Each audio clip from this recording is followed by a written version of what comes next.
नमस्कार, जय हिंद। मैं पंडित प्रदीप रूड़ा आपके लिए लेकर आता हूं हस्तरेखा के बारे में कुछ बातें। और हम आपको बता रहे हैं कि जो अपना ये हस्तरेखा में जो ये हमारी हथेली है, ये पाम है, हस्त अपने हाथ में कितने माउंट्स होते हैं, माउंट्स के बारे में हम बात कर रहे हैं। और आज हम माउंट्स का केतु के बारे में बात करने लगे हैं कि केतु की हथेली में कहाँ पे प्लेसमेंट है, वो कहाँ से हमें इंडिकेट करता है और कहाँ से केतु को देखना चाहिए। और जो केतु है, जो केतु ग्रह है, ये एक मोक्ष देने वाला ग्रह है। किसी को भक्ति देने के लिए अगर केतु अच्छी स्थिति में आ जाए तो भक्ति, जोर से भक्ति देता है और मोक्ष की प्राप्ति भी करवाता है। कहते हैं कि कुंडली में जिसके 12th यानी कि 12वें घर में केतु बैठ जाए तो उसका इस धरा के ऊपर, धरती के ऊपर आखिरी जन्म होता है। उसके बाद वो जन्म नहीं लेता, वो प्राणी, वो इंसान, वो आखिरी जन्म होता है। उसके बाद वो सीधा मोक्ष की प्राप्ति करता है। और जो केतु है वो मोक्ष का ही तो देता है। मोक्ष, अगर किसी को मोक्ष की प्राप्ति करनी हो तो वो केतु ग्रह को प्रबल कर सकते हैं और केतु की ही कोई रेमेडी कर सकते हैं।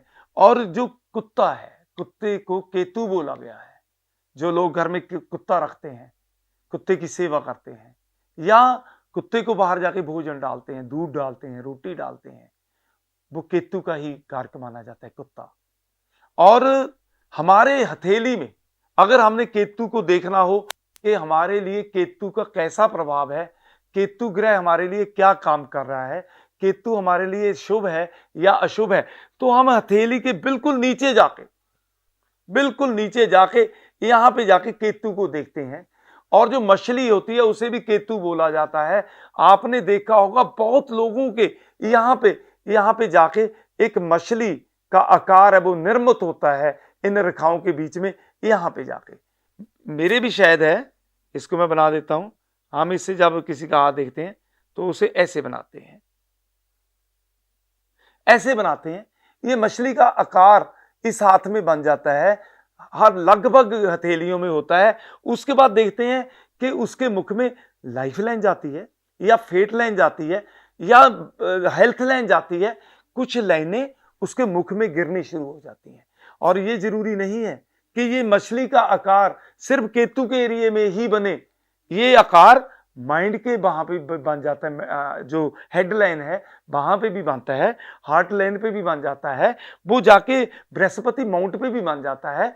वो जहां पे भी बनेगा, वो मछली का जो आकार है, केतु का आकार है, वो कहीं पे जाके भी बनेगा, उस एरिया की वृद्धि कर देगा, उस इंसान को भाग्यशाली बना देगा। अगर वो हेड पे, माइंड पे जाएगा तो उसका माइंड बहुत तेज होगा, वो बहुत बड़ी विद्या प्राप्त करेगा। अगर वो सूर्य के नजदीक जाएगा तो बंदे को बहुत बड़ा राजनीतिक भी बना देगा। केतु का एरिया हम देखेंगे, यहां से देखेंगे और यहीं से मणिबंध की रेखाएं भी स्टार्ट होगी। केतु के जड़ से यहां से मणिबंध की रेखाएं भी स्टार्ट होगी। लेकिन केतु को देखने के लिए यही एरिया देखा जाएगा। और यहां पे अगर बहुत ही अच्छी निर्मित मछली का आकार बनता है तो ये समझ लेना केतु आपके पक्ष में है। आपके घर में बेटों का जन्म होगा और बेटों का जन्म होने के बाद आपको एक चीज का ध्यान रखना पड़ेगा कि आप मांस, मछली का उपयोग नहीं कर सकते। अगर आप मछली खाते हो या मांस का उपयोग करते हो तो आपको वो रिजल्ट नहीं मिल पाएंगे। आपका दुर्भाग्य उससे निर्मित हो जाएगा, भाग्य डाउन होना शुरू हो जाएगा। जब भी आपके हाथ में मछली यहां पे बन जाए, मच्छ बन जाए, मछली बन जाए, तो आपको वैष्णु रहने में ही भलाई बनी रहेगी। इसलिए जो केतु है, केतु का जो प्लेनेट है, वो हमेशा आपको भक्ति की, जब आपकी कुंडली में केतु की दशा भी आएगी, आप उस वक्त ये बोल सकते हो कि आपको अब भगवान का कोई नाम सिमरन का मौका मिलेगा, भक्ति का मौका मिलेगा। और विदेश की यात्रा भी केतु करवाते हैं। केतु, जो लोग फॉरेन में जाते हैं, उनका जब भी हम प्लेनेट देते हैं केतु को पहले स्थान पे देखते हैं, केतु की पोजीशन क्या है। अगर केतु कुंडली में कहीं पे खराबी में है तो विदेश यात्रा में अड़चन आनी शुरू हो जाती है। अगर केतु की पोजीशन सॉलिड है तो विदेश यात्राएं हो जाती हैं और बंदा भगवान की तरफ चला जाता है। और केतु जो है वो हर तरह का मानसिक शांति भी देते हैं, अशांति भी देते हैं। जिन लोगों का केतु खराब हो जाता है उनका जो दिमाग है वो खराब हो जाता है, उनका पाँव टिकता नहीं है, वो भागे फिरते हैं जगह-जगह, लेकिन शांति प्राप्त नहीं होती है। लेकिन जिनका केतु स्ट्रॉन्ग हो जाता है, वो सन्यासियों की तरह एक जगह स्थान लगा के वहीं पे भगवान उनके लिए सब कुछ भेज देते हैं। और आज हम केतु की बात कर रहे थे। हमारे नंबर हैं, जो फ़ोन नंबर हैं, वो आपकी स्क्रीन पर चल रहे हैं। आप हमसे कोई भी ज्योतिष के बारे में किसी तरह की भी कोई बात करना चाहते हो, हमसे कॉन्टैक्ट करना चाहते हो, अपनी कुंडली के बारे में, वास्तु के बारे में, न्यूमरोलॉजी के बारे में, कुछ भी ज्योतिष के बारे में पूछना चाहते हो, तो हम आपके लिए हमेशा ही तैयार हैं, तत्पर रहेंगे और आपके भाग्य को चमकाने के लिए, आगे ले जाने के लिए, आपको जीवन में तरक्की देने के लिए कुछ उपायों के द्वारा आपका मार्गदर्शन है जो वो करते रहेंगे।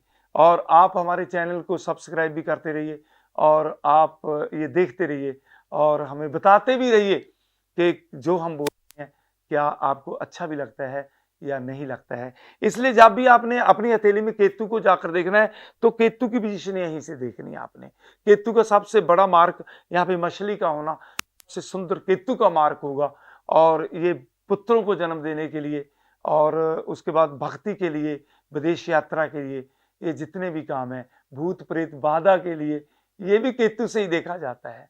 इसके लिए कुंडली में भी केतु को देखा जाता है, हाथ में भी केतु को देखा जाता है और कई तरह के रिजल्ट्स देख करके, लक्षण देख करके केतु को भांपा जाता है। तो कई बातें हैं इसमें जुड़ी हुई, बहुत गूढ़ इसके रहस्य हैं केतु के भी, राहु की तरह, बुध की तरह काफ़ी गूढ़ रहस्य लेकर ये बात करता है। ये कई तरह के जीवन के अंगों के बारे में भी हमें इंडिकेट करता है।